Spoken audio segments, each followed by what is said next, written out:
Looks like Optimus ran over this one already. Hello, my baby! Hello, my honey! Hello, my ragtime gal! Son, you've kissed my wife! Baby, my heart's on fire! Titan's Return is cranking out some of the last figures in the line. Among them is a remold of the Optimus/Diac Titan's Return Voyager. Just as Megatron was meant to be Blitzwing all along, so Optimus was meant to be Octane.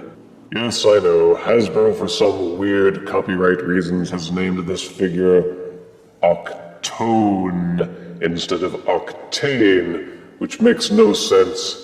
I, however, am deaf, and I am not constrained by their foolish mortal copyrights, so I can call him Octane all I want, and there's nothing they can do about it. Octane! Octane! Ha-ha! Take that!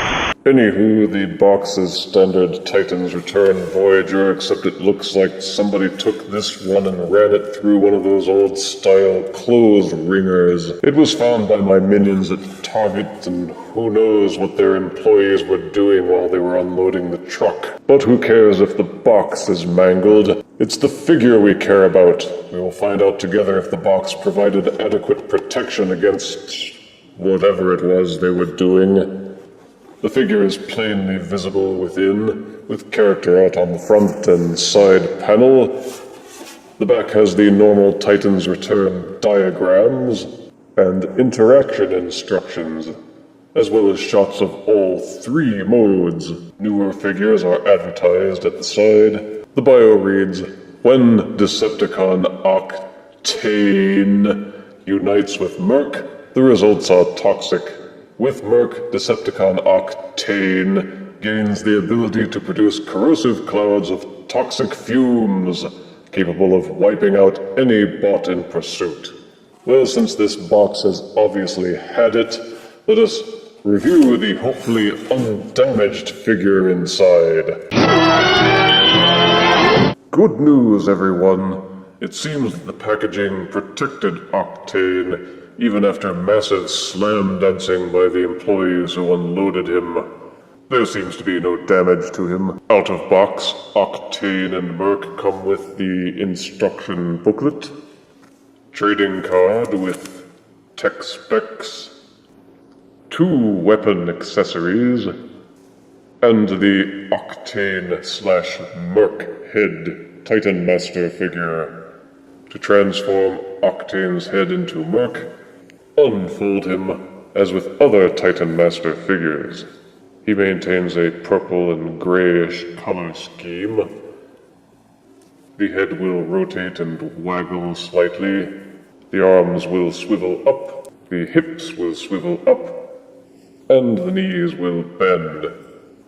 That is the extent of a Titan Master's articulation, but as small as they are, you can't expect much else. And of course there is Octane out of box and in his alt truck mode. The colors of black, gray, and purple suit him well. Much better, I think, than Optimus Prime's garish red and blue. He looks like a fuel tanker, and it was clever of them to disguise the shoulder hinges as the truck's smokestacks. Foil stickers run along on both sides for extra detailing, though again they are prone to damage, and they are already starting to peel in places. Bah! The truck has several actual wheels that roll well on flat surfaces, and there are several small pegs on top of the truck, which are meant for mounting the Titan Master figure, so that he can do his ride-alongs. This translucent purple hatch on top of the truck will open up to reveal a cubby hole into which a Titan Master figure may be seated. And keep on truckin', Murk. The weapon accessories will plug into either side of the truck, and the black gun accessory has a cubby hole into which Murk may also be seated. When sidecarring Murk into the black weapon accessory, you can still plug the main gun on top, or plug it into the smaller hole up front. Either way, when mounting it to the side of the tanker truck, it's probably not street legal. But there is plenty of Titan Master interactivity to go along with this mode. plenty of sculpted detailing, and decently smooth lines as a tanker truck. The only flaws are these segments below the tank, which has some gaps, but for the most part, they did an excellent job of hiding both the jet and the robot parts for a smooth, good-looking truck. The tanker triple change mode receives 7 out of 10 deaths. To transform into his alt plane mode, take the center section of the truck with these ridgy bits on the side and untab them. Unhook this tab from the top, and that will allow this section of the truck to accordion outwards like so.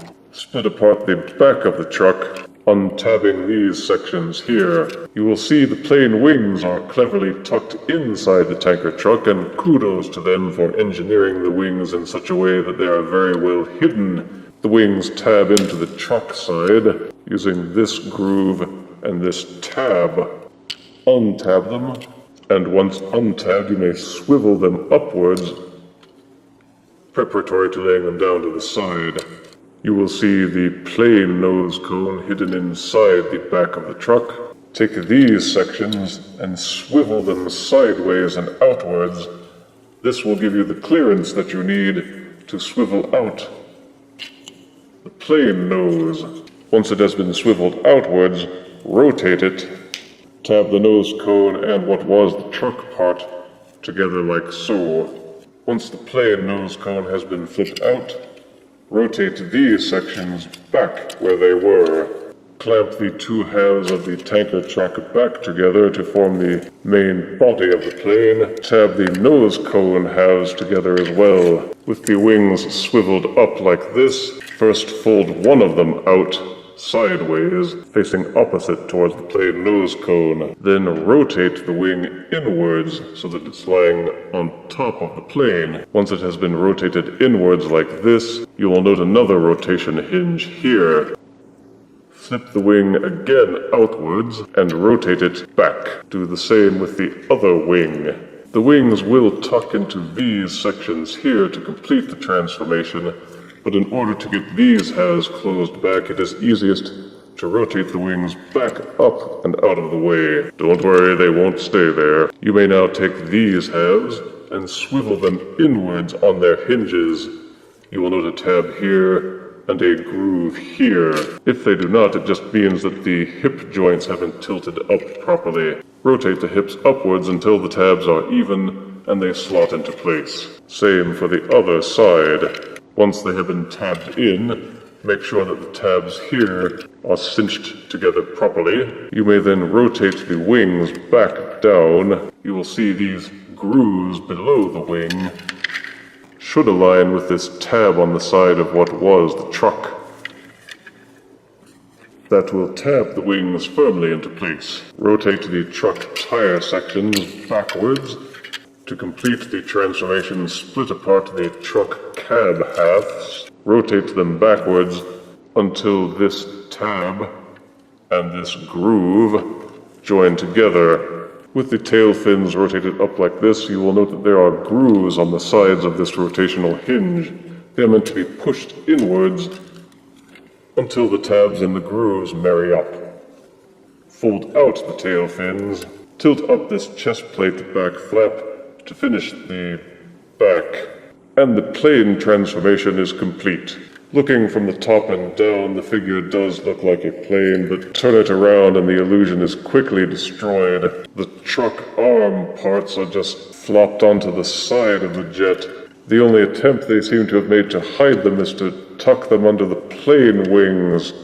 But as the wings are not overly large, that was a poor way to do it. I might have been more forgiving about it, except for the truck cab sections just don't seem to tab firmly into place. It may be that there's too much paint on these sections and it's keeping the tab and the slot from joining together properly, but they just squeeze back out, and you don't want to push them in too hard for fear of breaking the tab. And there are no secondary tabs near the front of the truck parts to tab it to the side of the plane either, so they're just hanging out there. There are big old gaps, and turning the plane upside down makes it clear that it's just the robot mode in a state of mistransformation. The back of the jet also just seems incomplete somehow.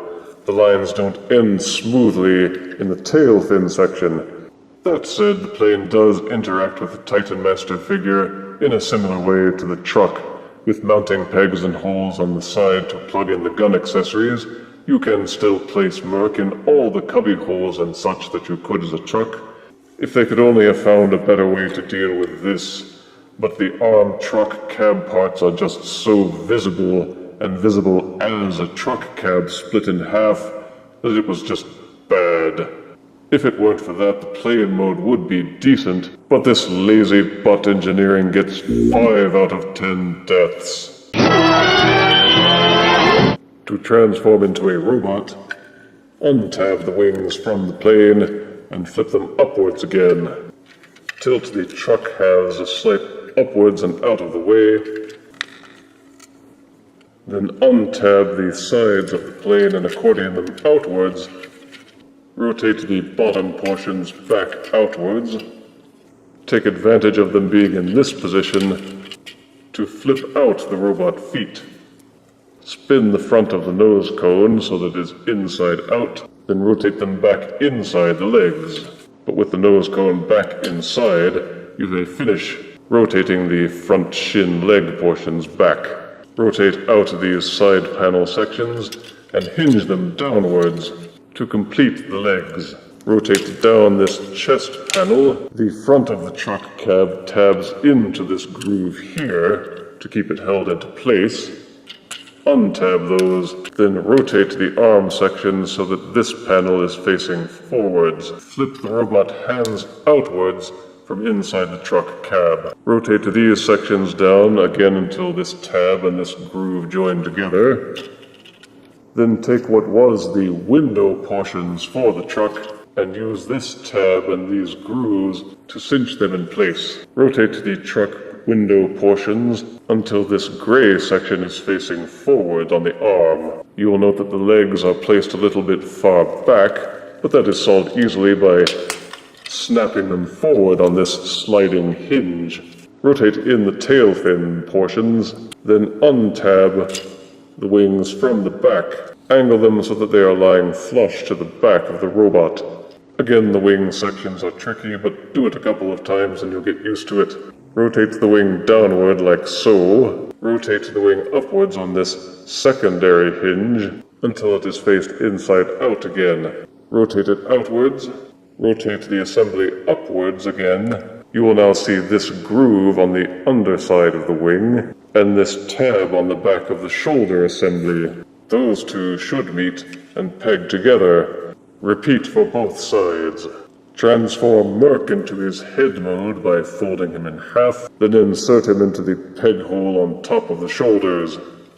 Like most Titan Master Voyagers, you may push a button on the front of the body to pop up some secondary side panels for the head.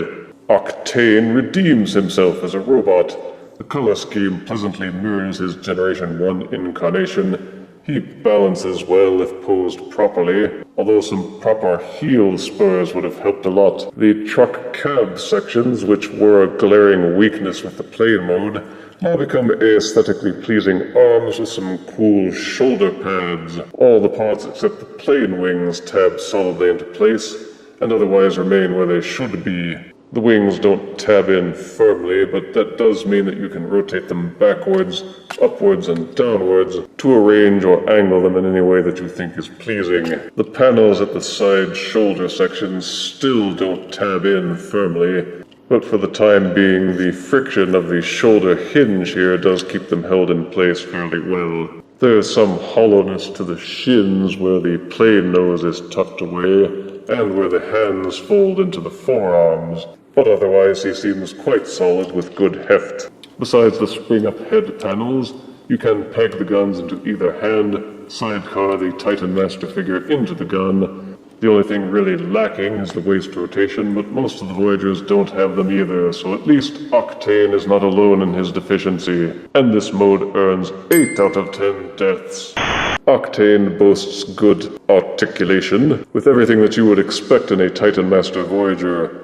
Push down the side panels on the head, and he can achieve 360-degree rotation, as well as waggling slightly. If you insist on having the side panels up, then there is a secondary cavity which will allow you to rotate the head slightly to the left and to the right. If you rotate the wings backwards and out of the way, you can achieve full 360-degree rotation with the arms. Upper bicep rotation is included and will do a full swivel. The elbows will rotate 90 degrees, and the hands will fold in and out at the wrist as part of the transformation.